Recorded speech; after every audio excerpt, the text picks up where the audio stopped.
यह कहानी राजस्थान के कोटा शहर की एक भूतिया हवेली के बारे में है। यह हवेली राजा महाराजा के समय में बनाई हुई थी, लेकिन पिछले 18 सालों से इस हवेली में आज तक कोई भी रहने के लिए नहीं आया है। इच्छा होने पर भी इस हवेली में कोई भी नहीं रह पा रहा था, क्योंकि लोगों का कहना थी कि इस हवेली में भूत प्रेत का साया है।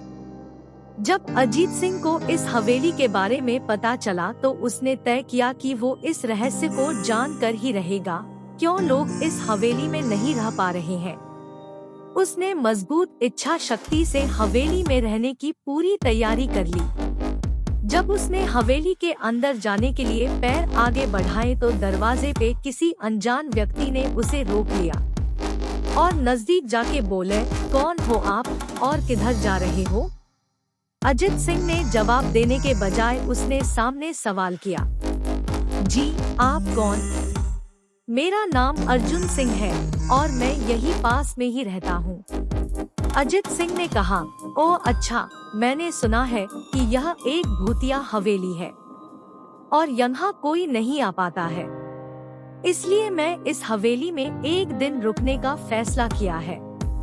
अर्जुन सिंह ने कहा, जी हाँ, आपने सही सुना है और आप भी अंदर मत जाइए, मेरी माने तो आप भी वापस लौट जाइए, यहाँ बहुत खतरा है। यह सुनकर अजीत सिंह खुश हो गया, जैसे उन्हें कोई लॉटरी लग गई हो। अर्जुन ने उसकी खुशी को देखकर बोला, आप क्यों खुश हो रहे हो? आपको तो भूत का नाम सुनकर डर लगना चाहिए। शायद आपको पता नहीं होगा कि मैं भूत प्रेत में काफी दिलचस्पी रखता हूँ। अगर इस हवेली में भूत है तो मैं अंदर जरूर जाऊंगा और सारी सच्चाई का पता भी लगाऊंगा। इतना कहकर अजीत सिंह उस हवेली में चले गए। अंदर जाके अजीत ने अपनी बैग को साइड में रखा और हवेली के चारों ओर देखने लगा। सारे रूम भी चेक कर लिए। बाद में ड्राइंग रूम में आके सोफे पर बैठ गया। उसने वहां बैठकर दारू के 2-4 पेग भी पिए। वहीं अचानक उस रूम में लाइट का एक बल्ब चालू बंद होने लगी, लेकिन अजीत ने उस पर ध्यान नहीं दिया।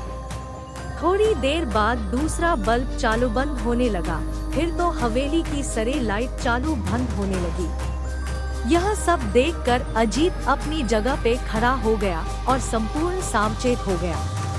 अचानक उसके सामने एक छोटा टेबल हवा में उड़ने लगा। करीबन 6 फुट हवा में ऊपर जाके गोल गोल घूमने लगा और बाद में अजीत की ओर तेजी से आने लगा। अजीत ने तुरंत ही अपने जगह बदल दी और दूसरी ओर चला गया और वो टेबल वहीं जाके गिरा जहाँ अजीत खड़ा था। अजीत कुछ समझ पाता उतने में सोफे की शीट उसकी ओर आने लगी। वो जल्द खड़ा हो गया और छलांग लगा के दूसरी ओर कूद गया, जिसके कारण सोफा दीवार को टकराया और अजीत बच गया। अचानक सब कुछ शांत हो गया। अजीत ने चारों ओर सतर्कता से देखा और बड़ी आवाज में बोला, तुम जो भी हो सामने आकर के बात करो। वहीं एक बड़ी परछाई उसके सामने आई। अजीत ने उस परछाई को देखकर बोला, कौन हो तुम और क्यों मुझे मारना चाहते हो? परछाई, तुम्हारी भूल के कारण। अजीत, मेरी भूल? मैंने कौन सी भूल की? परछाई, इस हवेली में आने की भूल। मैं किसी को भी इस हवेली में खुश नहीं देख सकता। अजीत, लेकिन क्यों? वो परछाई ने जवाब दिया, आज से 18 साल पहले इस हवेली के मालिक ने मुझे यहीं पे ही मार डाला था। मेरी कोई गलती भी नहीं थी। इस कारण की वजह से मेरी आत्मा इस हवेली में भटकती रहती है। मैं किसी को भी इस हवेली में नहीं रहने दूंगा, क्योंकि इस हवेली में मेरा खून हुआ था। इस हवेली में जो भी रहने के लिए आएगा उसकी मौत होगी। अजीत ने कहा, मैं तुम्हें अपने असली रूप में देखना चाहता हूँ। तुम्हें मारने से पहले मैं तेरी यह इच्छा अवश्य पूरी करूँगा। और उस परछाई ने एक भयानक दरमियाना रूप ले लिया।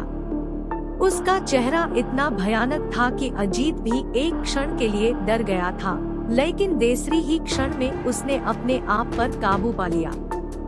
बाद में इसने अपनी जेब में से सफेद पाउडर निकाला और उस भूत के पर फेंक दिया।